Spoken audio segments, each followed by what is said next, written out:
오늘의 말씀의 주제는 말씀드린 것처럼 예루살렘의 눈물이라는 주제가 되겠습니다. 오늘은 기쁜 날입니다. 세계 예수님을 믿든 안 믿든 성탄절이라는 축제를 이제 누리고 있는 그런 하나의 시간이기도 합니다.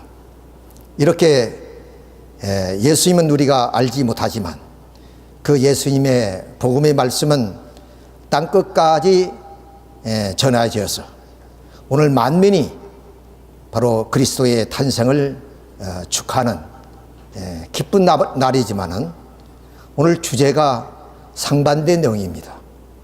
예루살렘의 눈물이란 슬픈 이야기를 오늘 이 기쁜 날 할 수밖에 없는 이유가 또 예수의 그런 탄생을 통해서 우리는 살펴볼 수가 있습니다. 예수님은 이스라엘 나라 유대 땅에서 태어났습니다. 그곳이 바로 예루살렘이라고 그렇습니다. 예루살렘이란 말은 살렘은 평화를 의미하는 말입니다. 그렇기 때문에 이사야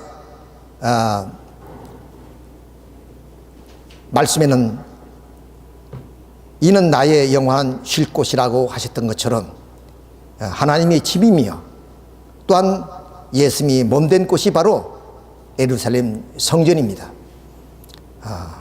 그러므로서 예수님의 탄생은 곧 인류의 평화를 이루게 되는 것을 의미하는 것이고 또 그 예수님은 그러한 목적을 위해서 우리를 위해서 또 죄인된 인류를 구원하기 위해서 오신 분이십니다. 예수님의 그런 탄생지를 우리가 확실하게 지도로 우리가 살펴보게 되면은 지금 이렇게 동그라미가 있는 곳이 바로 이스라엘 땅입니다. 그러니까 이 부분은 유럽이고 그 유럽의 바로 밑에 지중해가 있고 그 지중해는 중근동과 아프리카가 이렇게 연결이 되어 있습니다. 그 아프리카와 중근동이 연결되는 그 시점이 바로 유대 땅 이스라엘 나라라고 우리가 얘기할 수가 있습니다. 그것을 확대해 보게 되면은 바로 그 이스라엘 땅은 지중해를 안고 이렇게 동쪽으로는 요르단 그리고 이렇게 서쪽으로는 에집트 이런 또 북쪽으로는 레바논, 시리아를 점하는 그런 곳이기도 합니다. 그러니까 이 얘기는 바로 교통의 중심지가 됩니다. 즉 예를 들어서 바벨로니아라든가 또는 그 시리아라든가 이러한 나라의 그 세력이 이렇게 남쪽으로 내려올 때는 반드시 이 예루살렘을 거쳐야 되고 또 에집트 제국이 북쪽으로 올라가기 위해서도 반드시 이 예루살렘을 거쳐야 되는 그런 교통의 중심이고 전략적 중심지가 바로 이 예루살렘이기 때문에 마침 우리 한반도가 그런 지정학적으로 해양 세력과 대륙의 세력이 여기에 맞물릴 수밖에 없는 것처럼 바로 이스라엘 역사도 그러한 하나의 지정학적인 위치에 있다는 것을 우리가 알 수가 있습니다. 그것을 또 확대해 보게 된다면 바로 이 이스라엘 땅은 지금으로 봤을 때는 강원도만한 그런 면적을 가지고 있습니다. 거기에 이 헤르몬 산에서 내리는 그 물줄기가 갈릴리 호수를 만들고 그 갈릴리 호수에서 흘러내리는 요단강은 사위로 흘러 들어와서 이 사위에서 그 강이 정제됩니다. 흐르지 않기 때문에 그것이 이제 염분을 쌓이게 돼서 염해라고도 우리가 얘기를 합니다. 자, 이런 여러 가지 기후나 그리고 또한 토지나 모든 면에서 봤을 때 대단히 우리나라에 비했을 때는 좀 여러 가지 그 여건이 어려운 그런 환경이라고 보지 않을 수 없습니다. 이것을 우리 또 확실하게 이해를 하기 위해서는, 자, 이게 지중해고 말씀드렸습니다. 그리고 이거는 발칸 반도인 그리스, 또 이태리 반도의 이태리, 그 맞은편에 바로 이렇게 좀 예루살렘을 수도로 하는 이스라엘 나라가 있습니다. 여기에 예수님이 탄생하셨다는 것이고, 그 예수님의 탄생이 지금부터 2000년 전이지만은 그 탄생을 기점으로 해서 인류 역사는 바로 예수와 그런 별개의 그런 역사가 아니라 뗄래야 뗄 수 없는 불가분의 관계 속에서 이렇게 역사가 이어져 나왔습니다.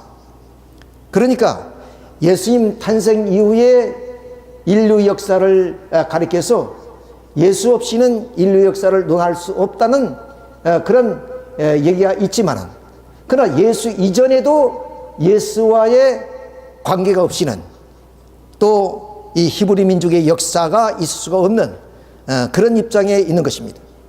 그런 입장에서 예수의 탄생은 대단히 역사적인 의미를 가지고 있습니다. 예를 들면 세계를 우리가 나눌 때도 바로 BC, AD 이겁니다. BC라는 건 Before Christ, 즉 예수 이전의 그런 시대. 그러니까 좀 기원 전, 기원 후, 그것을 AD라 그러죠. 그것은 주의 날, 안나 도미니, 이게 주의 날과 그리고 주의 이전의 세대, 이렇게 해서 AD, BC 이렇게 나누기도 합니다. 자, 이런 것을 우리가 보더라도 이 인류 역사 속에 예수의 탄생이라는 것은 대단한 의미를 가지고 있지만은, 오늘 우리 사회는 그렇게 해석하기보다는 오히려 축제일로만 우리가 여기고 있습니다.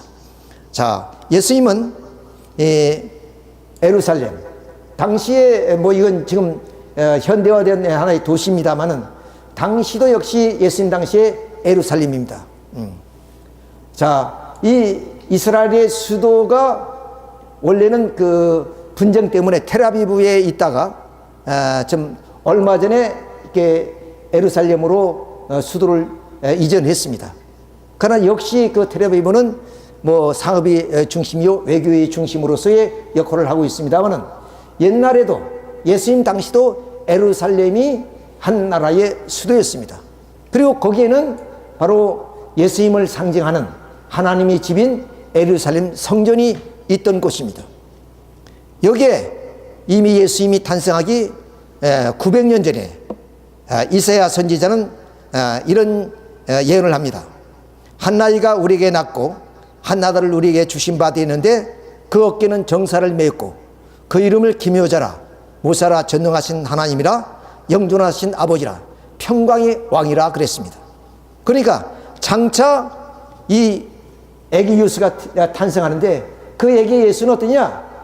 바로 이 땅의 평강의 왕으로, 또한 참 아버지로 이 땅에 오시게 되는 것이고, 그로 인해서 인류의 평화를 가져다 주는 그러한 사람이 바로 예수 그리스도였습니다.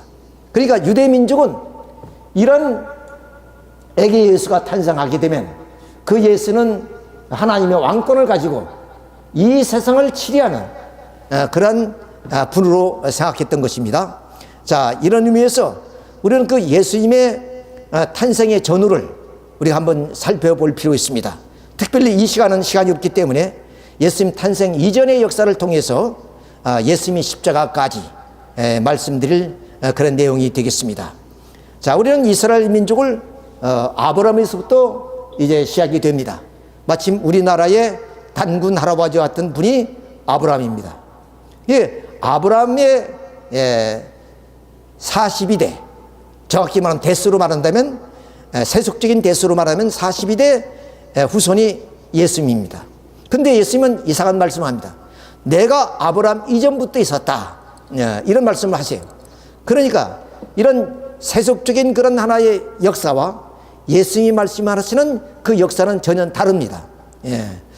그 이유는 여러 가지로 말씀을 드릴 수 있습니다만, 오늘 시간은 상 그런 말씀을 드릴 수는 없지만, 아무튼 이렇게 아브라함을 조상으로 해서 유대 민족사가 이루어집니다.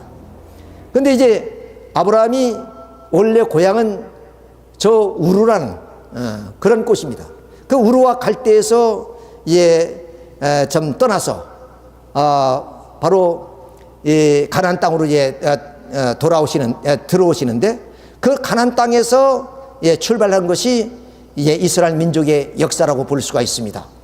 자, 근데 아브라함이 상징 언제 실수를 합니다. 즉 비둘기와 양과 암소를 드리는데, 암소와 양은 쪼개서 바쳤는데 비둘기 하나를 쪼개지 않습니다. 그로 인해서 하나님으로부터 진노를 받습니다. 너는 정령이 알라. 너희 후손이 애굽에 들어가서 400년 동안 고역살이 할 것이다. 이런 그 하나님의 진노에 의해서 이 아브라함이 손자 야곱 때 비로소 애굽으로 들어가서 400년 동안 애굽 고역살이를 하게 됩니다. 정확히 말하면 430년이죠. 그 430년 그때 비로소 모세가 이스라엘 민족을 이끌고 이제 이 애굽을 탈출하는 엑소더스가 있습니다. 자, 이때 하나님께서는 이스라엘 민족에게 바로 이 성막을 지을 것을 말씀하시고, 그 성막 앞에 이런 약속의 언약궤를 설치하는 것을 말씀하시게 됩니다. 이것을 이제 자세히 한번 말씀을 드린다면은, 자, 이스라엘 민족이 이렇게 애굽 땅 고센 지방에서 고육살이 하다가 모세의 영도를 받아가지고 이렇게 홍해를 건너고 그다음 이 시나이 반도를 거쳐서 광야 40년 노정을 통해서 적과 끓이온다는 가나안 땅으로 들어갑니다. 이 과정이 40년이 걸리는데, 이 과정 속에 바로 하나님께서는 이렇게 성막을 짓고, 이 성막을 짓고 그 성막 안에 모세가 시내산에서 하나님으로부터 받은 말씀 두 석판이 있습니다. 그 두 석판에 기록된 것이 오늘날 십계명이라 그럽니다마는, 이 십계명의 의미는 무엇을 말하냐? 그것은 바로 예수님을 상징합니다. 즉 고린도전서 10장 4절에 보면 반성은 곧 그리스도라 그랬습니다. 원래 태초에 하나님은 말씀으로 우리 인간을 창조하시는데, 에덴 동산에서 아담과 야가 말씀을 잊어버린 것이 타락입니다. 그러니까 하나님의 구원 섭리는 잊어버린 말씀이 실체인 이 땅의 말씀의 실체로 오신 예수님을 보내서 아담과 야가 이루지 못한 하나님의 창조 목적을 이루고자 하는 것이었습니다. 자, 그런 의미에서 바로 예수님은 이 땅에 말씀이 실체로 왔고, 그 말씀의 실체로서 이 땅에 오시기 전에 상징적인 존재로서 이렇게 모세는 시내산에서 말씀을 받게 됩니다. 그러니까 지금까지 역사는 뭐 방주를 짓는다든가 헌제를 드린다는 그런 하나의 섭리 역사인데, 이때부터는 말씀을 중심해서 섭리가 이루어지는 것은, 그 말씀은 바로 그리스도를 상징하는 것이기 때문에 이 그리스도를 상징적으로 맞이했다는 그런 입장에서 바로 성막을 짓고, 그리고 그 성막 속에 이렇게 바로 이 언약궤인 법궤라는 것이 안치되는 겁니다. 다시 말하면 이 법궤 속에 모세가 시내산에서 받은 두 말씀을 넣었는데, 그 두 반석은 누구를 의미하는 것이냐? 예수님을 상징하는 것이다.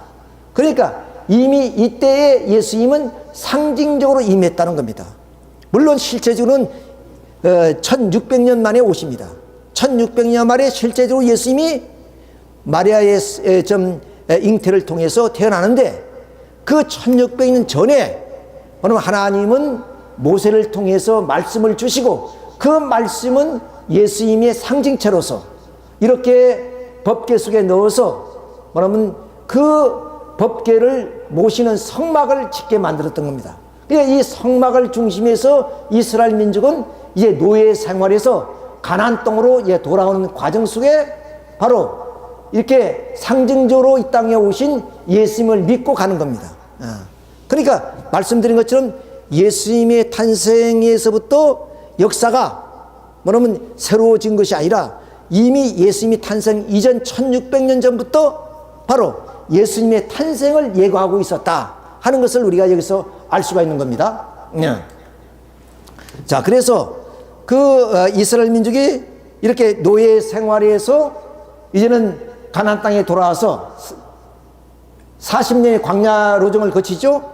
자, 그래서 이 땅에 와가지고 나라를 당장 세울 수가 없어서 바로 이렇게 부족 국가와 같은 하나의 야곱의 12자식을 통한 하나의 사사시대라는 시대가 옵니다.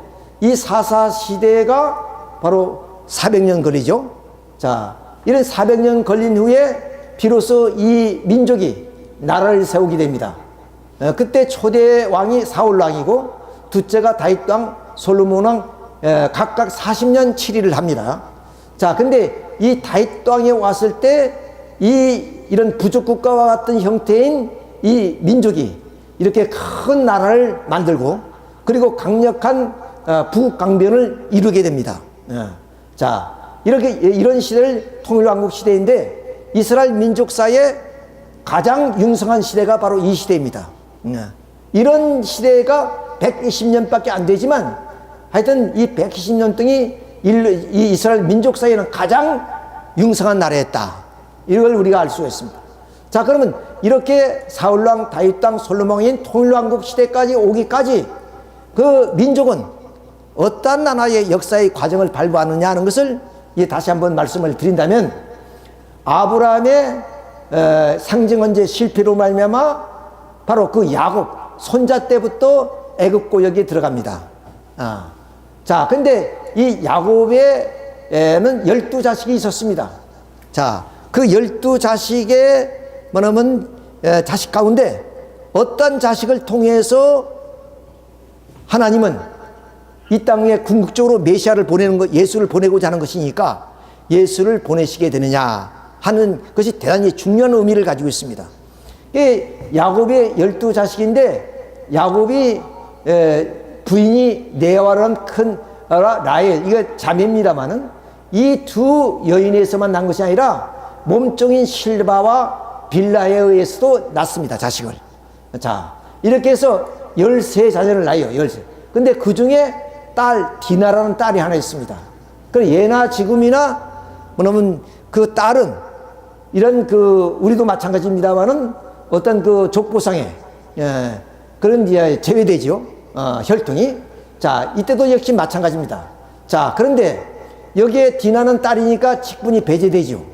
그 다음 여기 세 번째 아들이 레위입니다. 뭐 레위 지파가 제사장 지파예요. 각 지파에 가서 제사를 드려주는 그런 하나의 지파가 레위 지파예요. 그 레위 지파가 이렇게 12지파 가운데 뭐냐면 직분이 배제됩니다. 직분이 없는 거죠. 자, 그리고 여기는 요셉은 아주 공적이 큽니다. 왜 그러냐면 바로 애굽 땅에 들어가서 총리 대신이 되고 그리고 자기 가족, 부모를 중심한 모든 가족을 애굽으로 인도하는데 공적이 있기 때문에 바로 이 요셉 가정에는 두 아들이 있습니다. 므낫세와 에브라임. 이렇게 이제 두 아들이 있고요. 자, 그다음 이 루벤은 큰 아들인데 그러니까 우리도 마찬가지지만 이스라엘 민족도 장자 혈통을 중심해서 계대가 이어집니다. 그러니까 이 야곱의 그런 하나의 섭리는 이 루벤을 통해서 가야 되는 건데 결국 루벤이 결국 이 라헬의 몸종, 그러니까 뭐냐면 단과 납달리의 어머니입니다. 이 빌라가 이 빌라를 뭐냐면 침범해 버렸어요. 그러니까 이 장자의 주의를 떠나게 됩니다. 그 다음 레위는 제사장 직분이기 때문에 직분이 없고 시몬은 바로 또 이웃 마을의 청년들을 죽여버립니다. 자, 그래서 하나님의 섭리에서 이렇게 루벤이 뭐냐면 제외되면 시몬이 가야 되는데 시몬도 범죄를 저질렀으니까 레위는 제사장 직분이니까 그 직분이 없는 것이고 그래서 이 네 번째 아들 유다가 이 야곱의 혈통을 이어받아서 이 유다를 통해서 예수님이 탄생합니다. 이걸 여러분이 좀 잘 아시면은 굉장히 이스라엘 민족사를 우리가 공부하고 성서를 공부하는데 굉장히 도움이 됩니다. 자, 이렇게 해서 이 하나님의 섭리는 아브라함, 이삭, 야곱, 유다 이렇게 가는 겁니다. 이렇게 이제 가야 되는데, 그러면 유다를 중심해서 어떻게 후손이 이제 번식돼 나가느냐 하는 것을 우리가 생각해 보면, 이 유다는 어떠냐? 바로 이 가나안 사람의 수아의 딸과 결혼을 해서 엘과 오난과 셀라를 낳습니다. 세 아들을 낳아요. 근데 이 유다는 며느리를 이제 구하였는데, 바로 이 다말이란 그 여인입니다. 이방의 여인이죠. 이 다말이란 이방의 여인을 구했는데, 엘이라는 큰 아들과 결혼했는데 엘이 죽어버려요. 자식도 없이. 그런데 이스라엘 민족은 수원법이라는 게 있습니다. 물론 형님이 자식을 못 낳고 죽으면은 동생의 그 형수와 결혼을 합니다. 그래서 그 형수와 난 아들은 바로 형님 못으로 이제 족보가 세워지게 되죠. 그러니까 형님이 대가 안 끊어지는 겁니다. 양자를 할지라도. 자, 그런 의미에서 엘이 죽음으로 말미암아 자식이 없으니까 이 다말을 누구에게? 둘째 아들 오난과 결혼을 시킵니다. 오난을 결혼했는데, 그런데 이 오난이 이 형수와 결혼을 했는데, 자기가 아들을 낳아도 자기 자식이 안 될 것이라는 걸 알아요. 왜? 아까 말씀드린 수원법에 의해서 여기서 태어난 자식은 바로 형님 엘의 자식으로 족보가 올라집니다. 그러니까 자기 자식도 안 될 것이니까 이 다말과 그러면 이제 그 사랑을 하면서 어디야? 그러면 그 밖에다가 사정을 해버립니다. 그러니까 하나님으로부터의 진노를 받아서 이 오난도 죽습니다. 자, 그러면 이제 세 번째 셀라가 바로 이 형수를 맞이해야 되는데, 바로 유다가 가만히 아버지가 보니까 형도 죽고 둘째 형도 죽었어요. 그러니까 이 며느리가 좀 상섭지 못한 여인이라 생각해서 혹시 세라에게도 주면 세라가 죽을까 봐서, 그러면 대가 끊어지잖아요, 다. 그래서 세라를 주지 않고 잠시 너 친정으로 가 있으라. 그래서 친정으로 보냅니다. 이 친정으로 가서 가만히 이제 생각해 보니까 이 유다 집안에 지금 혈통이 단절되게 되어 있습니다. 엘도 죽었고 둘째 아들도 죽었고, 셀라는 시아버지가 자기하고 이렇게 수원법에 의해서 아내를 맞이하게 하지 않고, 그래서 이 다말이라는 여인이 굉장히 지혜로운 여인이에요. 지혜롭지만 어떤 여인이냐? 바로 음란의 여인입니다. 이 여인은 어느 날 바로 그 시아버지가 자기 마을을 거쳐서 양치러 간다는 걸 알아요. 그러니까 창녀로 변신을 해서 시아버지를 유혹합니다.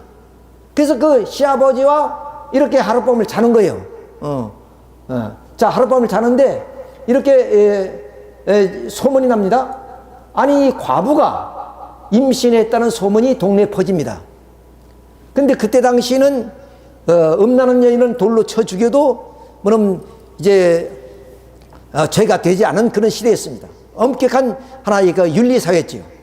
그러니까 이 말을 들은 그 시아버지는 바로 임신한 이 며느리를 죽이려고 합니다. 그런데 여기에 이 며느리가 지혜롭게 무엇을 꺼내느냐? 바로 지팡이와 그리고 그 외에 도장, 이것을 내놔요. 이때 잠자리 할 때 그러면 이 다말은 며느리는, 그러니까 시아버지는 며느리인 줄 모릅니다. 창녀로 가장했으니까. 근데 이 창녀인 다말이 시아버지한테 요구하는 것이 뭐냐? 바로 도장과 끈과 지팡이를 뭐냐면 그 증거로 남겨줍니다. 그러니까 지금 그때는 이게 화폐가 없을 땐 모양이에요. 그러니까 물물교환을 쓰니까 내가 올 때 양을 줄 텐데 그 양을 주기 전에 물론 그것을 대가할 수 있는 것을 달라고 요구합니다. 그래서 끈과 지팡이와 도장을 주어요. 맡겨요. 근데 내가 그 시아버지가 양을 치고 돌아올 쯤에 자기 친구를 보내서 그걸 찾아오라고 했더니 그런 여인이 없다는 겁니다. 그런 여인이. 우리 동네에 창녀가 없다는 겁니다. 이상하게 생각했는데 마침 이런 일이 벌어진 거예요. 그래서 시아버지가 너의 상대자가 누구냐? 그랬더니 지팡이와 끈과 도장을 꺼내는 거예요. 그러니까 자기란 말이에요, 자기. 이때 시아버지는 이 며느리가 얼마나 지혜로운 여인인가를 알게 됩니다. 네가 나보다 낫다 그랬습니다. 이 말이 무슨 말이냐면 이 며느리는 지금 그 유다의 혈통을 단절되는 상황 속에서 그것을 걱정했지만은 시아버지는 이 세라까지 죽으면 죽는다는 자식의 그런 그 죽음을 놓고 걱정했던 사람이에요. 그러니까 혈통보다는 자식을 생각했던 거예요, 자식을. 근데 며느리는 바로 이 혈통을 중요하게 생각했대요. 왜? 야곱 12가정 가운데 유다가 선택되는데 유다 가정이 뭐냐면 혈통을 이루지 못하면 예수가 올 수가 없다 그 말이에요. 메시아가 올 수 없다는 거예요. 이걸 이미 이 여인은 그것을 알고 있었다는 거예요. 자, 그래서 결국에 아까 하신 말씀이 너는 나보다 낫다 하는 말씀이 그거예요. 그래서 살아납니다. 그래가지고 이 다말과 그 시아버지와의 관계를 통해서 이것이 물론 불륜이지만은 그러나 하나님의 섭리 사이는 혈통이 단절되는 그 단절 것을 막았던 것이 다말이에요. 그러니까 하나님이 섭리 사이에 불륜한 여인이지만 굉장히 큰 의미를 가지고 있습니다. 이러기 때문에 음란한 여인이 성서에 나오는 거예요. 그렇지 않겠습니까? 성서는 거룩하고 성스러운 책입니다. 그런 하나님의 말씀의 거룩한 책 속에 어떻게 이 불륜에 대한 얘기가 나오느냐? 이런 섭리적 내용이 있기 때문에 그렇습니다. 이것을 알고 성서를 읽으면 굉장히 의미가 깊고 또 그것이 은혜가 옵니다. 그렇지만 이걸 모르고 성서를 읽으면 뭐 이런 성서가 있나? 이런 책이 있나? 이렇게 우리가 생각하기 쉽습니다. 자, 이렇게 해서 낳은 자식이 세라와 베레스입니다. 근데 이 세라와 베레스가 뭐냐면 이 세라가 장자예요. 그러니까 이 산파가 손을 세레스가 먼저 딱 내밉니다. 그러니까 장자라는 뜻이거든요. 그 순간에 붉은 실을 메어줘요. 근데 손을 싹 들이고 이 베레스가 세라를 형님을 밀치고 먼저 나와요. 그래서 이걸 복중복귀라고 원리는 얘기합니다. 뭐 일반 기독교에서는 그걸 잘 모르지만 그러니까 형님을 밀치고 그 동생의 형님 모습으로 먼저 나왔다 이거 말이에요. 자, 그래서 이제 베레스가 이제 유다의 집안에 대를 이었게 됩니다. 대를 잇게 돼요. 대를 잇게 되는 그런 장면입니다. 자, 이것을 말씀드린 이유는 뭐냐? 자, 이렇게 유다에서 자식의 손자를 볼 수 없는 상황 속에서 그의 며느리 다말과 이런 그 관계 속에서 바로 유다의 아까 베레스와 세라죠. 이제 베레스가 바로 유다의 혈통을 이어받게 되는 거예요. 이어받게 되는. 그럼 이 셀라는 이제 동생이지만 이제 다말을 안 주었기 때문에 여기서 다말과 유다를 통해서 베레스가 태어난단 말이에요. 여러분을 볼 때는 얼마나 이것이 불륜한 것이라는 것을 생각하겠죠? 그러나 섭리사적인 입장에서 우리가 봐야 됩니다. 그러니까 성서는 그냥 역사적인 입장에서 유대사라고 해서 보면은 이해가 안 되는 것이 너무나 많아요. 그러나 그 하나님이 섭리사적인 입장에서 바라봐요. 그렇게 되면은 바로 이 역사를 우리가 쉽게 이해할 수 있고 아주 흥미롭게 우리가 볼 수 있습니다. 그래서 이 베레스의 난 얘가 살몬이고 이 살몬은 또 누구하고 결혼하냐면 라합이라는 것. 그러니까 이스라엘 민족이 이렇게 가나안 땅으로 들어갈 때 그 관문이 어디냐면 여리고라는 성입니다. 이 여리고라는 관문을 통과해야만이 바로 이 예루살렘으로 들어갈 수 있는 거예요. 근데 여리고 성이 견고합니다. 이게 탐지를 할 때 이 여리고의 기생 라합이라는 사람이 도와줬어요. 굉장히 의로운 사람이에요. 그래서 이 라합이라는 기생과 결혼해서 여기서 누가 나냐면 보아스라는 사람이 태어납니다. 근데 이 보아스도 여기에 누가 어떤 여인이냐면 이 모압 땅의 여인입니다. 모압 땅에. 남편이 죽어버렸어요. 그래서 시어머니와 함께 가나안 땅으로 돌아와서 결국 이 롯이 보아스를 유혹해서 여기서 낳은 자식이 누구냐면 오벳이고, 그 오벳이 이새를 낳고 이새가 다윗입니다. 이스라엘 민족사에 다윗이 위대한 왕으로 칭송되어지고, 또 예수님이 다윗의 혈통을 가지고 태어났다고 이렇게 성서는 기록합니다. 그만큼 뭐냐면 이스라엘 민족사에 다윗이라는 위치는 아브라함 이상의 그런 위치에 갔습니다.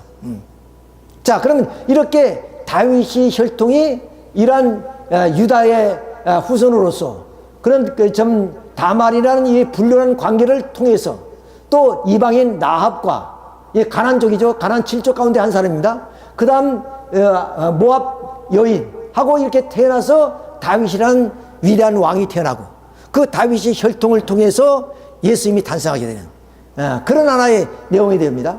자, 그래서 이 다윗 왕이 이제 누구하고 또 아주 또 이 밧세바라는 그 다윗의 위대한 장군인데, 장군의 아내를 다윗이가 취해버렸어요. 그래서 태어난 자식이 솔로몬입니다.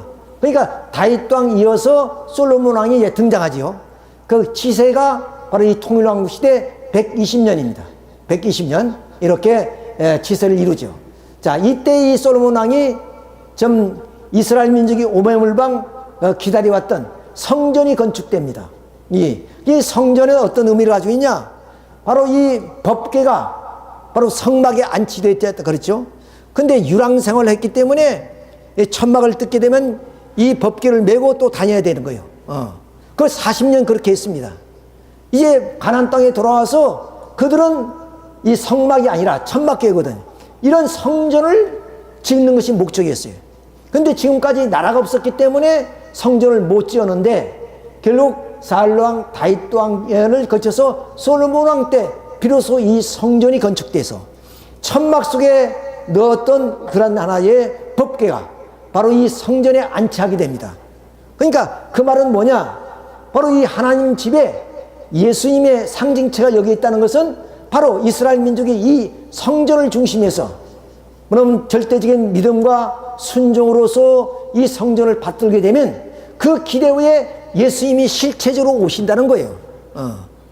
그러니까 이 성막은 예수님의 오시기 전까지 형상체예요.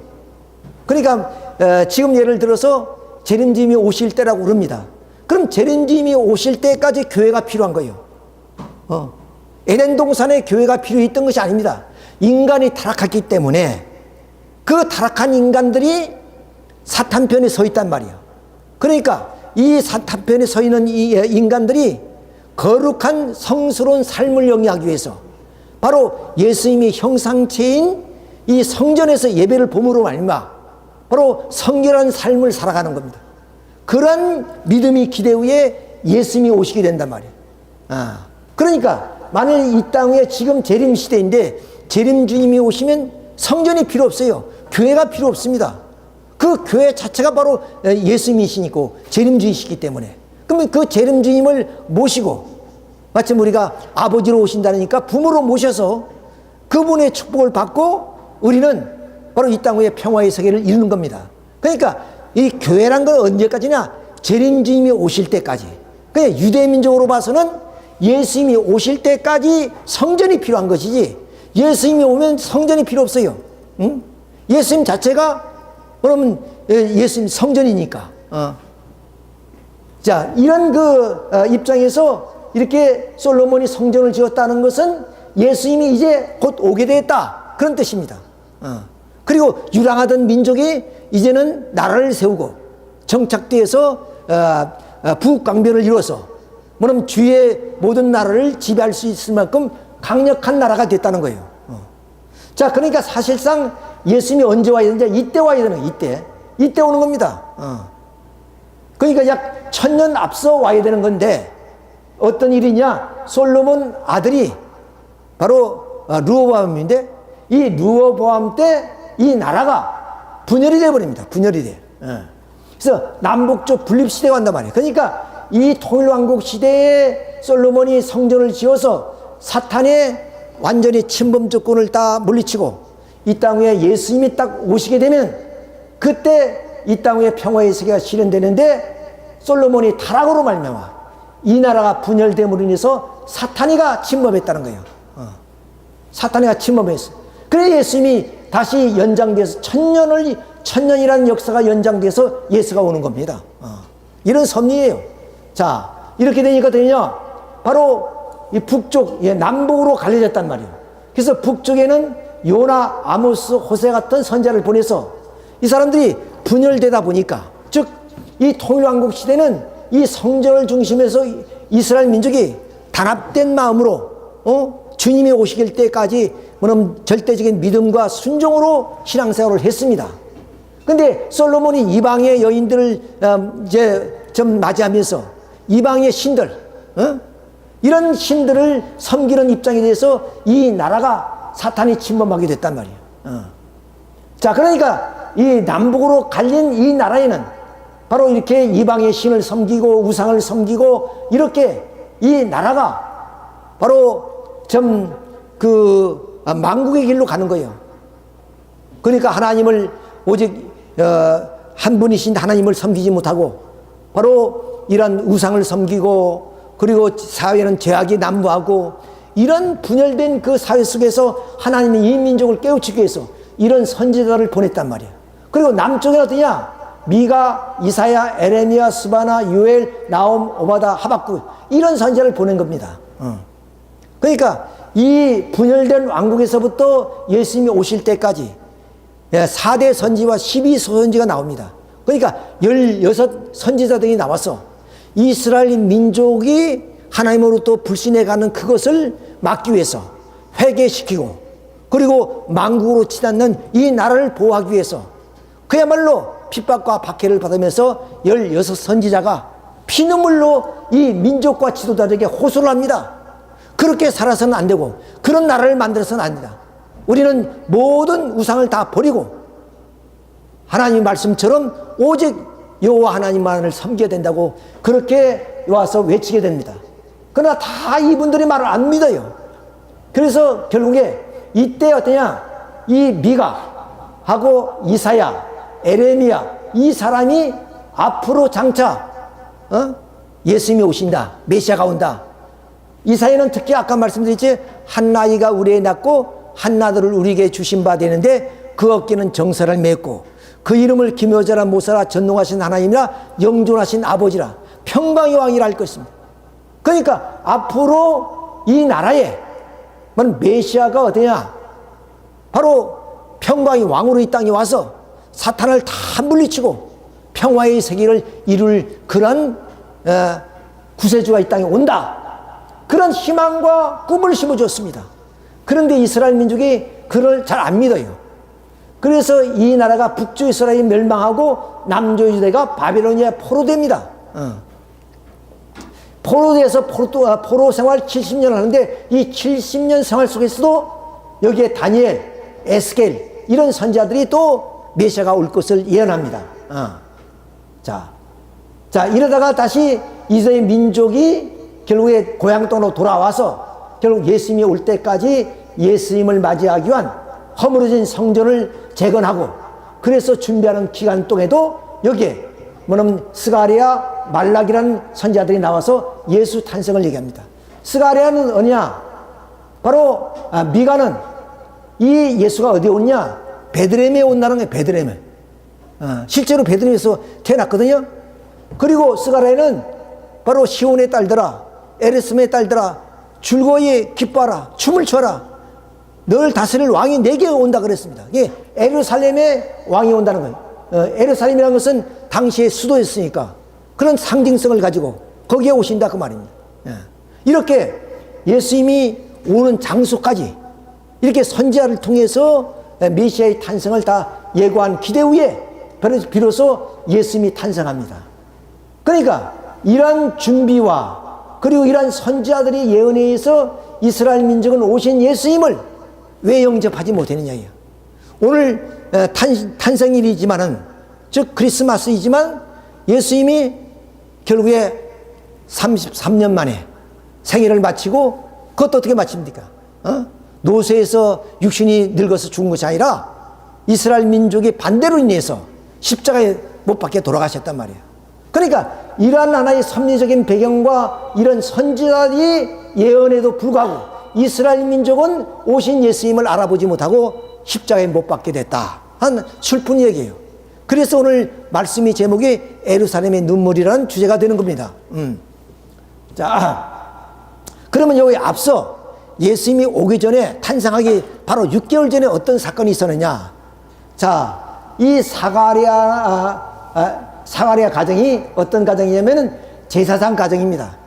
그 제사장 가정은 그냥 아까 레위 후손이 제산 직분이랬죠. 제사만 드려주는 거예요. 각 지파마다 가서 12지파가 있는데 12지파에 아무나 제사를 드리는 것이 아니라 제사장이 가서 제사를 드려주는 거예요. 그 직분을 하는 것이 레위 지파입니다. 그 레위 지파에 이런 그 사가랴는 그런 그 제사장이 있습니다. 근데 이분이 자식이 없어요. 그래서 아들 하나만 있었으면 하고 이제 간절히 바랍니다. 근데 이분이 이제 차례가 와서 이제 그 지성소에서 제사를 드릴 때 가브리엘 천사가 나타납니다. 가브리엘 천사가 나서 천사가 그에게 이르되 사가랴여 무서워 말라 너의 간구함을 들은지라. 간구함 뭐냐? 아들 하나만 있었으면. 근데 이미 나이는 많이 들었어요. 그럼 부인은 이미 경수가 끊어지고. 자, 그의 아내가 엘리사벳입니다. 그 엘리사벳이 누구냐면 예수님의 어머니 뭐냐면 사촌 언니입니다. 사촌 언니. 그러니까 예수님의 어머니 마리아와 엘리사벳은 부모가 다른 그런 사촌간이라고, 사촌간에. 자, 근데 엘리사벳에게 아들 낳아주리니 그 이름을 요한이라라. 이름까지 지어졌습니다. 너도 기뻐하고 즐거워할 것이요 많은 사람도 그의 태어남을 기뻐하리니 이는 그가 주 앞에 큰 자가 되며 포도주나 독한 술을 마시지 아니하며 모태로부터 성령의 충만함을 받아 이스라엘 자손을 곧 그들이 하나님께로 많이 돌아오게 할 것이니 그가 또 엘리야의 심령과 능력으로 주 앞에 먼저 와서 아버지 마음을 자식에게 거스르는 자를 의인이 슬기로 돌아오게 하고 주를 위한 세운 백성을 위해서 준비할 그러한 하나의 인물로서 세례요한이 탄생을 바로 가브리엘 천사장이 이 사가랴에게 얘기를 합니다. 이걸 믿지 않았다가 왜? 늙었으니까 자식이 이제 기다릴 수 없는데 자식을 낳는다니까 그것을 믿을 수가 없지요. 그러니까 벙어리가 돼버립니다.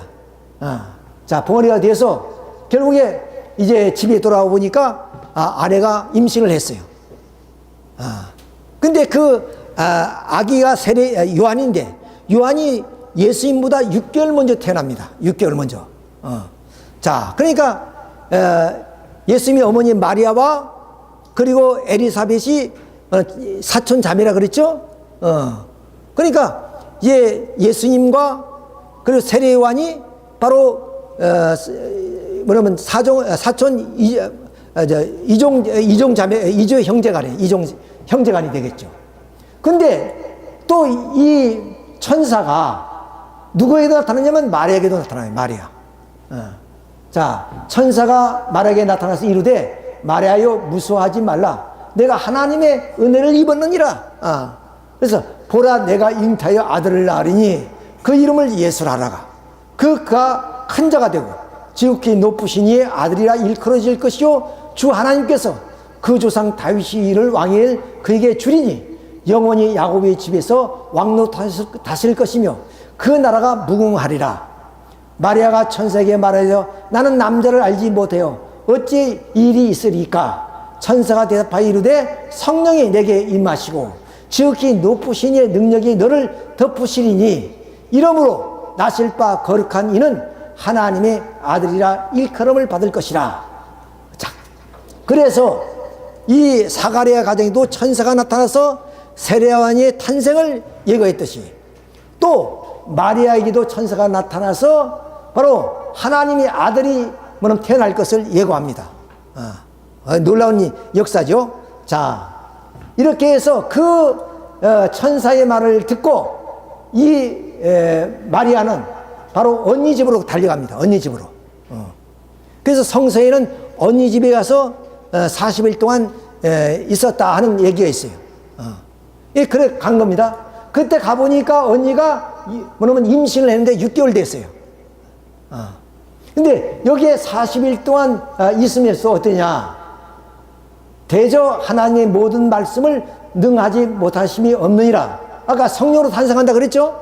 자, 마리아가 가로되 주의 여종이 오니 말씀대로 내게 이루어지이다 하며 천사가 떠나가나. 이때 마리아가 일어나 빨리 산골로 가서 유대의 동네에 이르니, 즉 언니 집으로 갔단 말입니다. 사가랴의 집에 들어가 엘리사벳에게 문안하시니, 엘리사벳 언니죠. 엘리사벳이 마리아가 문안함을 들으매 아이가 복중에서 뛰노는지라, 뛰노시며 엘리사벳이 성령의 충만함을 받아 큰 소리로 불러 이르되 여자 중에 내가 복이 있으며 내 태중의 아이도 복이 있도다. 내 주의 어머니가 내게 나오니 이 어찌 된 일인가. 주의 어머니가 우리 가게에서 나온다 그 말이에요. 그러니까 기쁘다는 말입니다. 근데 이때는 어땠습니까? 천사가 나타나서 성령으로 잉태한다 그랬단 말이냐. 이것이 오늘 우리 기독교의 아이러니한 것입니다. 자, 생물학적으로 보이는 생명은 어떻게 해요? 남자와 여자가 사랑해야만이, 좀 정자와 난자가 만나야만이 생명이 탄생합니다. 그런데 이것이 진리입니다. 아무리 하나님의 능력이고 역사한다라도 그 진리를 벗어날 수는 없습니다. 그러니까 그렇지만은 우리가 뭐 믿음으로 고백한다 그러죠. 고백한다는 말은 뭐냐? 상식적으로 이해가 안 되지만 그렇다고 믿는다 그 말입니다. 고백한다는 말은. 그러니까 아무리 현대인들이 우리가 합리적인 이성으로 판단해 보더라도 어떻게 사나이와 관계가 없는데 처녀가 아기를 낳겠느냐. 그러니까 기독교는 그건 성령으로 잉태됐으니까 그렇게 고백하라 그럽니다. 그래서 오늘 모든 기독교인들은 이해가 안 되지만 또한 상식적이지도 아니지만 믿음으로 고백을 하는 겁니다. 그렇게 믿습니다. 그런데 이것을 냉철하게 우리가 생각해 보자. 참부모님은 이 땅에 메시아로 이 땅에 오셨고 인류의 구세주 참부모로 오셨습니다. 그래 이 문제를 참부모님이 해결해 줘야 될 거 아니에요. 이것은 성서 역사의 난제 중의 난제입니다. 난제 중의 난제예요. 이것이 앞으로 어디까지 가느냐면 이 마리아는 하나님 어머니가 됩니다. 하나님 어머니까지 됩니다. 데오토코스, 하나님 어머니가 된단 말이에요. 우리는 그리스도 어머니인 줄 알았더니 오늘 기독교에서는 하나님 어머니까지 됩니다. 그러니까 이 마리아는 하나님을 낳은 어머니가 되는 거예요. 그런데 어디에? 이것은 우리가 합리적인 사고로서 이해될 수 없는 얘기입니다. 그런 하나의 범주를 벗어났을 때 우리는 뭐냐? 고백이란 말을 씁니다. 신앙 고백을 통해서 믿을 수 없는 상식적인 내용이지만은 그러나 믿음이라는 그것을 통해서 우리는 그렇게 믿습니다 고백하는 거예요. 그냥 그건 따지지도 말라는 거야. 따지지도 말고 분석도 할 필요 없다는 거야. 그렇게 됐다고만 믿으라는 말이에요. 그런데 현대인들 어떻게 그걸 믿을 수 있어요? 그래서 아버님이 여기에 대한 얘기를 하십니다. 아까 말씀드렸죠? 반드시 생명은 남자와 여자의 사랑을 통해서 태어나게 되는데 마리아는 남자를 뭐냐면 좀 사랑을 해본 적이 없는 여자입니다. 동정녀라 그러죠. 동정녀라. 그런데 아기가 태어났어요. 이것을 바로 참 아버님께서는 그때 가서 40일 동안 이 사가랴의 집에 있었다 그래요. 그런데 이 가정의 모두가 성령의 은혜를 입고 있는 상황이 속에서 바로 이 마리아는 누구를 하냐? 그 세례요한의 아버지 사가랴와 관계를 맺었다는 거예요. 40일 동안에. 거기에서 임신하고 돌아온 거예요. 그런데 그때 당시의 상황이 어떠냐면은 음란한 연인은 돌로 쳐주기도 뭐냐면 법에 적용이 안 되는 시대입니다. 근데 만약에 이 동정녀 마리아가 그렇게 좀 자기 형부하고 관계를 맺고 뭐냐면 임신하고 왔다 그러면 돌로 쳐 죽이는 거예요. 돌로 쳐 죽이는 거예요. 이것을 누가 알았냐면 요셉이 알았습니다. 그러니까 천사가 또 요셉에게 나타나서 너희 아내 마리아는 성령으로 잉태됐으니 그때 약혼한 사이입니다. 요셉하고. 근데 요셉 약혼한 여인이 임신하고 왔단 말이야. 그걸 알게 됐어요. 그러니까 요셉이 그 여인을 어떻게 데려올 수 있겠습니까? 천사가 나타나서 마리아는 성령으로 잉태됐으니 아내로 맞이하라는 그런 성령의 은혜를 받고 요셉이 그러면 이 마리아를 아내로 맞이합니다. 그래서 결국 예수님은 요셉의 아들로 태어나는 거 아닙니까? 이미 그럼 임신하고 와서 그 약혼 남인 그런 요셉과 생활을 했으니까 요셉이 아들로 나타나게 되는 거예요. 그러니까 이 마리아는 불륜을 저지르지 않았다는 것이 사회에 드러나게 되는 겁니다. 만약 요셉이 안 데려오면은 처녀가 잉태했으니까 돌로 맞아 죽어야 돼요. 그런 상황 속에서 바로 요셉이 아내로 맞이했던 겁니다. 이거는 천비입니다. 천비. 바로 예수님이 말씀하세요.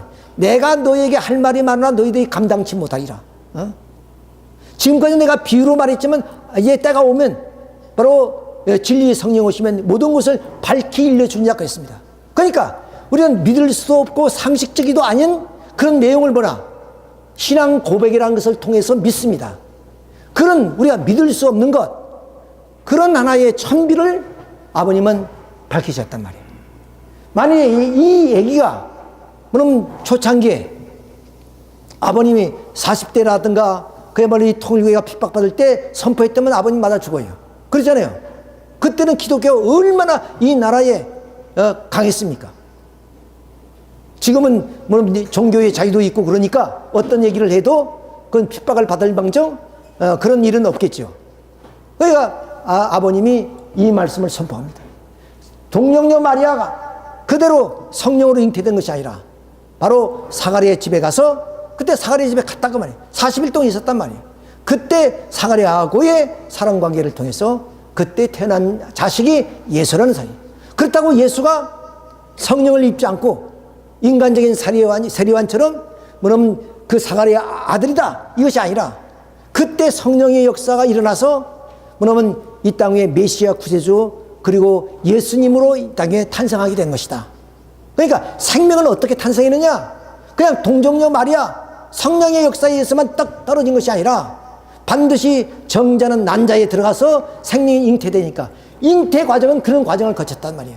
그러나 그 생명은 뭐냐? 우리 일반 인간과 다른 하나님이 그 성령의 사랑의 역사가 그 사이에 임했거든. 그래서 하나님의 그런 사랑과 생명과 혈통이 바로 이러한 예수의 생명이라는 그 생명체로서 탄생하게 되었다. 예, 그런 말씀이 됩니다.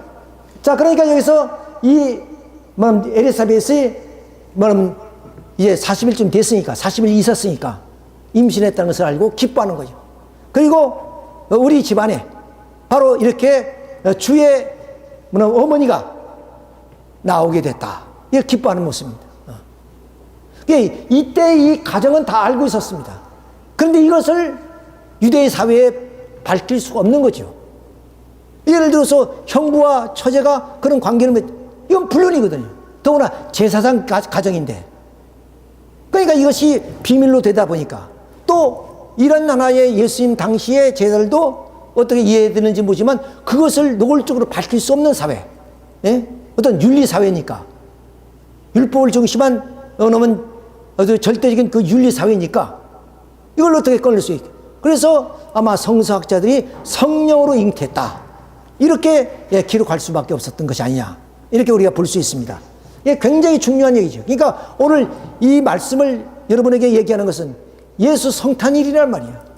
그 예수가 어떻게 왔느냐. 이걸 우리는 알아야 예수가 어떤 분이시고 그리고 예수님이 어떤 목적을 이루기 위해서 있고 왔구나 하는 것을 아는데 이걸 모르니까 오늘 기독교 성도들이 예수의 탄생의 의미를 제대로 이해를 못하는 거예요. 예수님이 이 땅에 십자가를 졌음에도 말고 예수님은 우리를 구원했다고 얘기하는 겁니다. 이런 어처구니없는 얘기가 나오는 거예요. 그래서 예수의 탄생에서부터 십자가 사건, 부활 사건을 우리가 제대로 알아야만이 하나님의 뜻을 알 수 있다는 거예요. 만약에 오늘 기독교 성도들이 믿는 것처럼 이렇게 됐다면 2000년이 이렇게 됐으면 벌써 뜻이 다 이루어졌죠. 그냥 그것이 오늘 기독교인들이 알고 있는 예수의 탄생과 십자가 사건과 부활 사건은 전혀 다른 의미를 가지고 있다. 이것을 우리가 알아야 됩니다. 자, 그러면 이제 여기서 예수님이 이제 임신했잖아요. 근데 이제 원래는 고향이 베들레헴인데 예루살렘이고 베들레헴입니다. 그 바로 밑에가 베들레헴인데 여기 이 갈릴리 호수가 있는 근처에 나사렛이라는 지방에서 살았어요. 예. 근데 여기서 이제 그 로마 황제가 호적을 정리하라 이런 그 명이 내렸어요. 그래서 호적을 정리하기 위해서 이 나사렛에서 뭐냐면 그 예수 어머니가 뭐냐면 그 남편은 요셉하고 고향 땅 베들레헴으로 내려옵니다. 여기에서 내려와 가지고 뭐냐면 산기가 나서 예수가 탄생하는 거예요.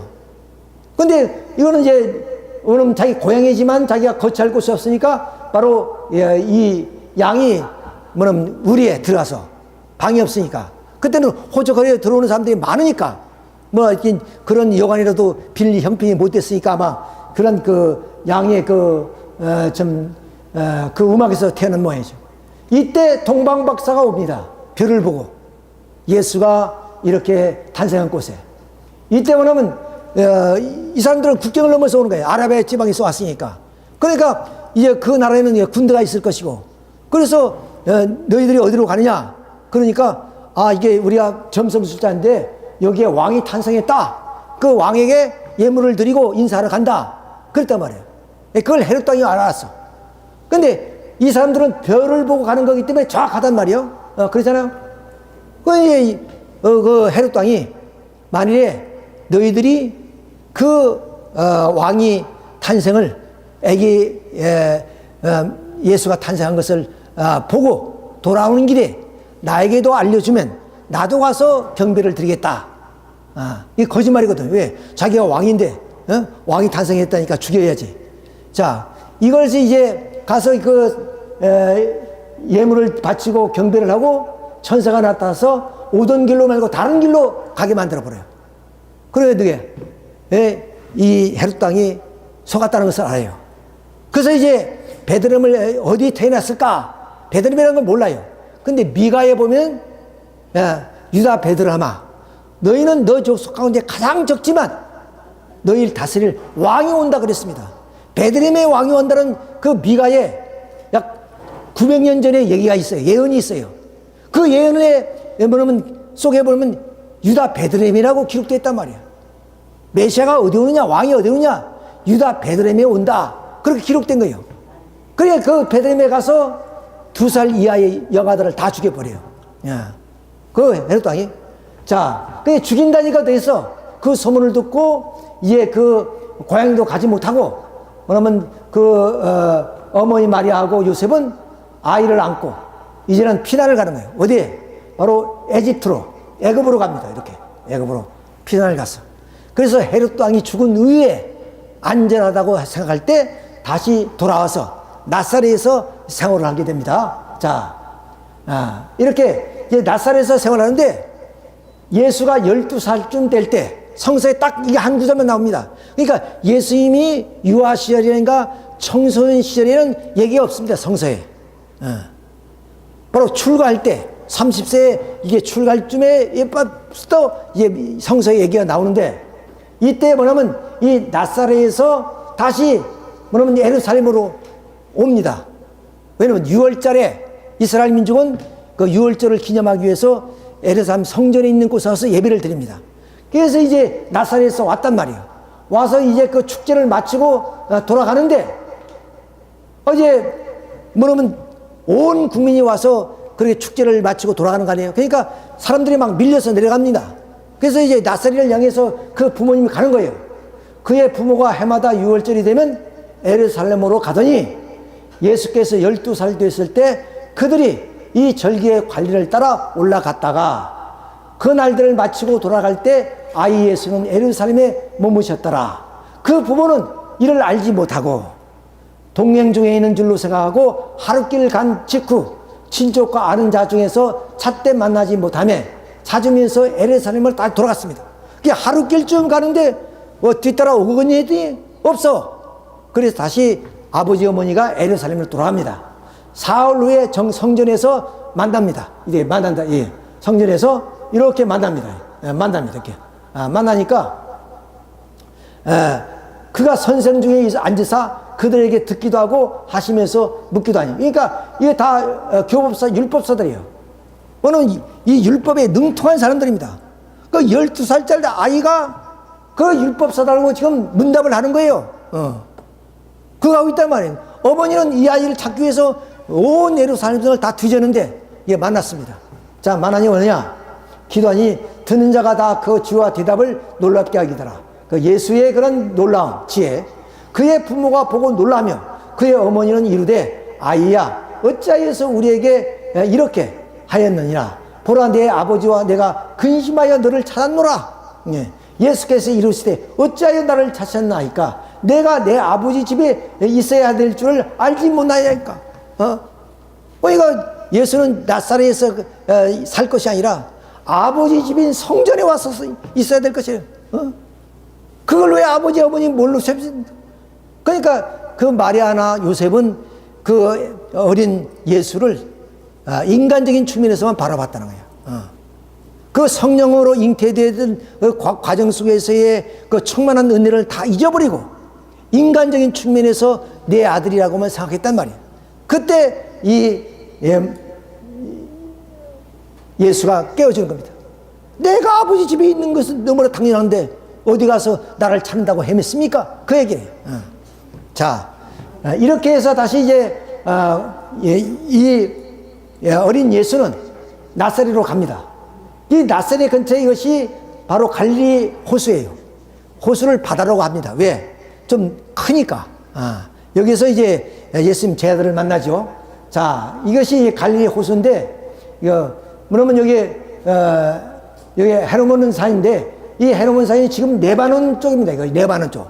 이 레바논 쪽에 이 고지가 높으니까, 바로 이 예루살렘은 아열대 지방인데 눈이 안 오죠. 근데 여기는 산이 높으니까 눈이 쌓여요. 그 눈이 녹아서 이 호수로 흘러 들어온 것이 갈릴리 호수예요. 이 근처에서 사는데 여기는 역시 예루살렘은 수도고 여기는 변방이니까 여기에 사는 사람들은 다 서민들이 사는 거죠. 쉽게 하면. 그 근처에 나사렛가 있어요. 그 나사렛의 예수가 이제 여기를 이제 거기서 30살 동안 아버지가 목수였는데 목수 종일을 돕다가 30세에 출가를 합니다. 우리 부처님은 29에 출가한다 그러죠? 예, 출가를 해서 여기에서 이제 많은 제자들, 베드로, 요한, 야곱 이런 제자들을 만나게 되고 여기서 말씀을 3년 동안 외칩니다. 여기서 떠나서 예루살렘에 예수님이 생전에 3번 갑니다. 3번. 그 3번 다녀오고 주로 여기에서 활동하죠. 여기서 전부 다. 여기는 뭐는 팔복교회죠. 너희가 천국은 너희 마음이 있나니 이런 그 팔복의 말씀도 다 여기서 해요. 이렇게 해서 여기서 이제 보내시다가 마지막 6월절을 보내기 위해서 이렇게 갈릴리에서 예루살렘으로 들어옵니다. 이것이 요단강이거든요. 요단강을 이제 건너서 여기 이제 들어오는 과정입니다. 제자들과 함께 이제 걸어오는 모습이에요. 마지막 6월절을 보내기 위해서. 예수님은 자기의 생명이 시시각각 유대인들이 반대로 인해서 십자가의 길이 가까워지고 있다는 것을 아세요. 제자들 데리고 이제는 마지막 예루살렘 성으로 들어옵니다. 자, 이렇게 갈릴리 지방에서 쭉 들어오다가 이렇게 벳바게라는 이런 곳에 와서 여기 베다니 골짜기입니다. 이 베다니 골짜기에 사람을 보냅니다. 제자를. 너가 가서 이 베다니 골짜기에 사람이 타보지 않은 나귀가 있다. 그 나귀를 끌고 오라는 겁니다. 자, 이건 이제 요 벳바게에서 예루살렘을 바라보는 장면입니다. 여기에서 뭐냐면 요 베다니 골짜기로 내보내는 거예요. 가서 보니까 여기서 베다니로 가는 거죠. 가서 이런 사람이 안 타본 나귀가 있어요. 그 주인이 나와서 어찌 남의 나귀를 끌고 가냐니까 우리 주님이 쓰실 겁니다 하니까 그렇게 허락해요. 그 나귀를 줍니다. 그 나귀를 끌고 와서 그 주님은 나귀를 타고 예, 여기서 나귀를 끌고 와서 벳박에서 나귀를 타고 감난산을 넘어서 바로 여기서 예루살렘입니다. 일로 이제 들어오는 거예요. 들어오는데 여기에 그 구약 선지자가 예언한 것이 있습니다. 오시는 메시아는 바로 나귀 타고 이렇게 이 예루살렘 성으로 들어온다는 그런 예언이 있어요. 그 예언을 이루는 그런 한 뜻입니다. 그래서 예수님은 왕 아니요, 만왕의 왕. 그러니까 어떻게 해서 금가마를 타고 와야 될 거 아닙니까? 백마를 타고 와야 되는 거 아닙니까? 이스라엘 민족은 그렇게 생각했단 말이야. 오시는 메시아는 백마를 타고 위대한 왕으로 장부로 이 땅에 와서 우리 원수를 갚아줄 것이다 생각했던 거예요. 그런데 예수는 그야말로 요셉이란 목수의 아들 집에서 태어났던 비천한 가정에서 태어난 거예요. 그러니까 믿을 수가 없는 거죠. 자, 그래서 이제 그 제 아들이 할렐루야, 다윗 후손으로 오시는 왕이시여, 하늘엔 평화요 가장 높은 곳에는 영광이로다. 무리 중 어떤 바리새인이 이 말하되 선생이여 당신이 제자를 책망하소서. 그러니까 이런 하늘에서 오는 왕이라고 이제 칭송하잖아요. 그러니까 이 바리새인들이 어디냐? 아니 어떻게 저 예수가 왕이냐고. 그러니까 제자들에게 당신이 그런 소리 하지 말라고 얘기하라는 겁니다. 그러니까 대답하여 가라사대 내가 너에게 말하니, 예수가 바리새인들에게 말합니다. 만일 이 사람들이 잠잠하면 돌들이 소리 지르리라. 말 못하는 돌들이, 너희들이 나를 환영하는 것은 너무나 당연한 것이고 선지자들이 예언했지 않느냐? 그리고 지금까지 이스라엘 민족의 역사가 나를 위해서 준비되어 온 것이 아니냐? 그러니까 당연히 나는 하늘에 있는 영광이요 땅에는 평화라는 그런 하나의 캐치프레이가 마땅한 것이 아니냐, 그런 얘기예요. 만일 저들마저도 이런 얘기를 하지 않는다면 말 못하는 돌들이 외칠 것이다.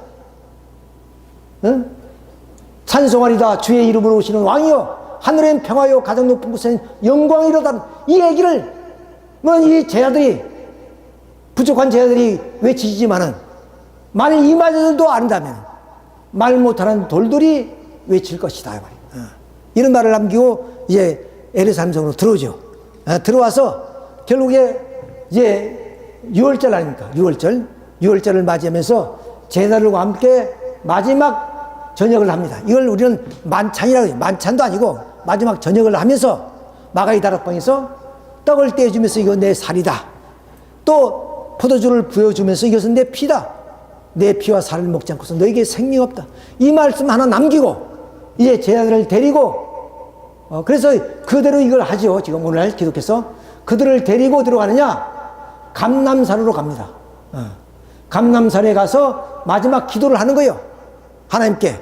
왜? 자기 앞에 시시각각으로 죽음이 다가오고 있다는 것을 알아요. 예수님은. 그러면 어떻게 사람들이 이 죽음을 면해서 하나님의 사철년에 하나님의 뜻을 이루고자 했던 그런 뜻을 이루려고 몸부림쳤던 겁니다. 그러니까 하나님 앞에 할 수 있는 게 뭐야? 기도밖에 없으니까 요한, 야곱, 베드로를 데리고 와서 여기서 너희들은 기도하고 있어라. 내가 조금 올라가서 기도하겠다. 기도하고 내려오니까 잠자고 있어요. 이걸 3번이나 반복합니다. 갔다 와보니까 잠자고, 갔다 와보니까 잠자고. 그래서 예수님이 마지막 깨어나라. 이제는 내 원수가 내 앞에 왔다. 그러면서 여기에 가룟 유다입니다. 가룟 유다가 결국 로마 병정을 데리고 예수님한테 오는 거예요. 근데 로마 병정은 예수님이 누군지 모르잖아요. 내가 사인으로 기술을 하는 사람이 바로 예수입니다. 그래서 예수님을 잡아가는 거예요. 자, 그 밤에 잡아가서 어디에서 이제는 제사장 집에 이제 감금이 되죠. 자, 이렇게 해가지고 여기서 이제 유대 이회가 있어요. 이회가 산헤드림이라는 공회입니다. 공회. 이거 밤중에는 열리지 않은데 그날 밤중에 긴급으로 이제 공회가 열려요. 열려서 이 예수님을 심판합니다.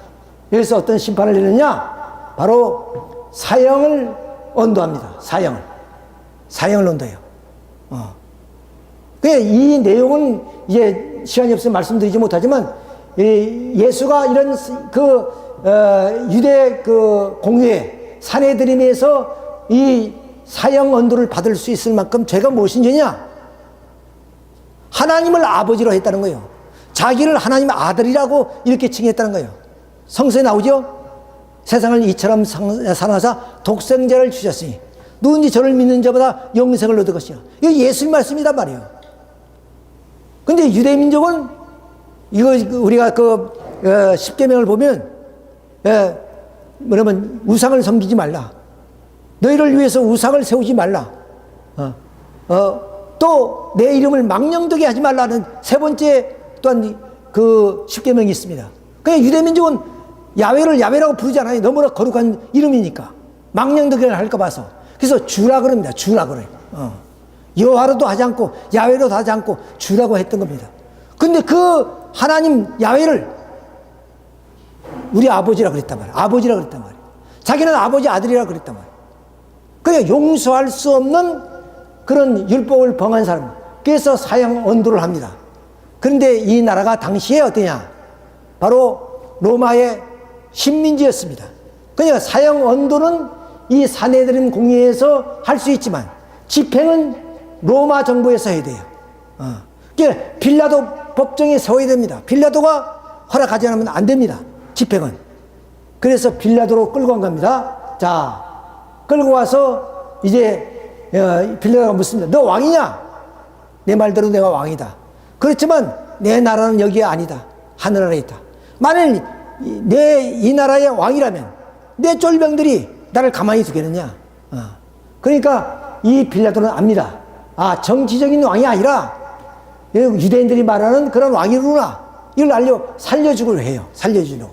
자, 이게 살려주고 하는데 여기 어떠냐?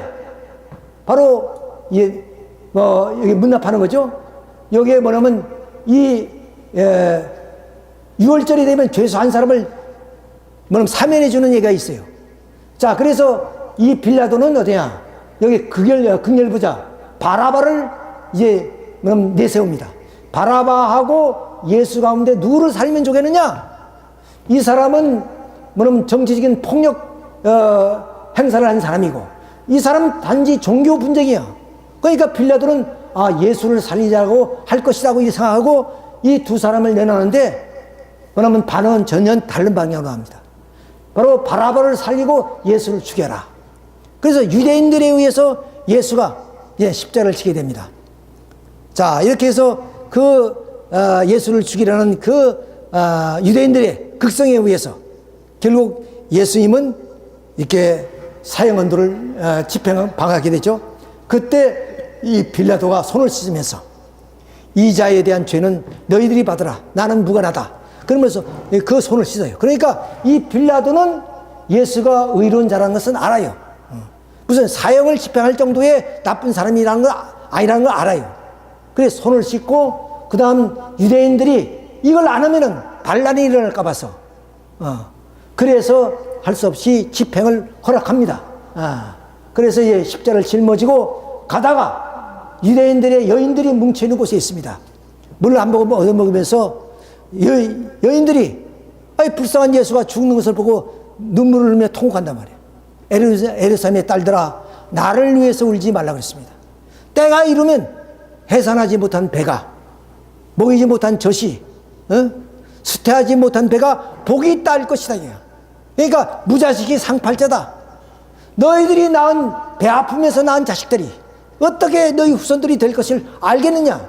그 말씀이에요. 그런대로 바로 유대민족이 뭐냐면 결국 이 에르사렘에서 쫓겨난 후에, 로마에 의해 쫓겨난 후에 2차 당시에 히틀러의 부하 아이히만에게 유대민족이 600만이 죽지 않습니까? 이걸 예수님은 다 알았던 거예요. 앞으로 내가 죽는 것이 문제가 아니라 너희들은 나를 불쌍하다고 하여서 울지만은 나를 위해서 울지 말라 했어요. 수태하지 못하니까 해산하지 못한 배가 먹이지 못한 젖이 복이 딸 것이란 말이야. 너희 후손들이 어떻게 될 것인지를 너희들은 알긴 아느냐? 그러면서 결국 예수님은 십자가의 그런 형국으로 돌아가시고 맙니다. 여기서 역사가 끝나는 거예요. 오늘 이렇게 기쁜 성탄날, 만왕의 왕을 얻고 인류의 평화의 왕으로 왔으니까 이스라엘 민족이 그 평화의 왕 예수님을 받들어서 이 나라에 하나님이 나라를 만들어야 될 거 아니에요. 그런데 이스라엘 민족이 예수님을 이렇게 십자가 못 박아 버렸단 말이에요. 자, 예수님은 어떤 분입니까? 우리가 알려는 메시아, 기름 부은 사람, 왕이라는 뜻 아니에요? 그리스도 같은 말이에요. 왕, 임마누엘, 하나님과 함께 하시는 분, 후아담, 독생자, 어린 양, 뭐냐면 인류를 구하는 아버지, 선생, 랍비, 로고스, 말씀의 실체, 알파와 오메가, 처음과 나중에 영원하신 분이란 말이에요. 이분. 이런 분을 어디에요? 십자가에 못 박았다. 그와 같이 대사람들도 서기관들과 함께 희롱하며 서로 말하되 그가 남은 구원하였을 때, 남을 구원하였을 때 자기는 구원할 수 없도다. 이스라엘 왕 그리스도가 지금 십자가에 내려와 우리가 보고 믿게 할지어다 하면서 함께 십자가에 못 박힌 자들도 예수를 욕하더라. 비아냥거리는 거예요. 너희들은 그러면 남들 안전명의를 걷게 하고 문둥이를 깨고 당하고 죽은 자를 살리는 그러한 나라의 구원자인데 어찌 너 한 자신을 구원하지 못하느냐. 비아냥거리고 있단 말이에요. 제6시가 되매 온 땅에 어둠이 임하며 이제 달렸습니다. 제9시까지 계속했더니 제9시에 예수께서 크게 소리 지르되 엘리 엘리 라마사박다니 하신 일을 번역하면은 하나님 나의 하나님 어찌하여 나를 버리시나이까. 이 한마디 남기면서 결국 역사 속에 사라졌습니다. 그 이후에 예수님은 3일 만에 결국 무덤에서 부활하는 부활의 섭리를 통해서 다시 오신다는 하나의 재림의 약속을 하시고 예수님은 바로 우리 곁을 떠나신 지 2000년. 그러니까 오늘 서두에서 말씀드린 것처럼 바로 예수님이 이 땅 위에 이런 분으로 오셨다면 바로 이 땅 위에 영광의 아버지로서 평강의 왕으로 오셔서 이 땅 위에 이제는 애국하는 것도 애통하는 것도 사망도 아픔도 없는 신천신지의 태평성대가 이루어져야 되지 않느냐. 그것을 이스라엘 민족이 하나님의 뜻을 몰랐다. 예수님은 백마를 타고 이 땅 위에 좀 무장해서 장군으로 이 땅에 와서 모든 원수를 갚아줄 줄 알았단 말이에요. 그런 전 마리아의 몸에서 요셉의 가정에서 태어날 줄 누구도 몰랐던 겁니다. 이것이 바로 예루살렘의 눈물입니다.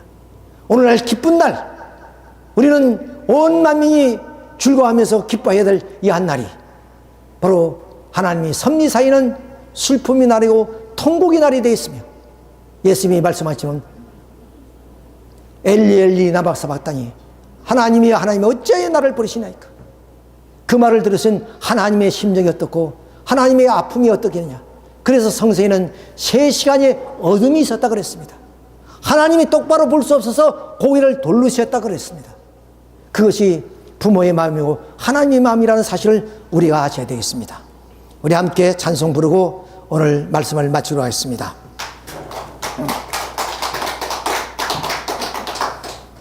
함께 부르겠습니다. 이 가사 좀 보시면서 잘 모르시지만은 세상에서 방황할 때 나 주님을 몰랐네. 내 맘대로 고집하며 온갖 죄를 저질렀네. 예수여 이제인도 용서받을 수 있나요? 벌레만도 못한 내가 용서받을 수 있나요? 많은 사람 찾아와서 나의 친구가 되어도 병든 몸과 상한 마음 위로받지 못했다옴. 예수여 이제인을 불쌍히 여겨 주소서. 의지할 것 없는 내 몸 위로받기 원합니다. 우리 함께 기도 올리겠습니다.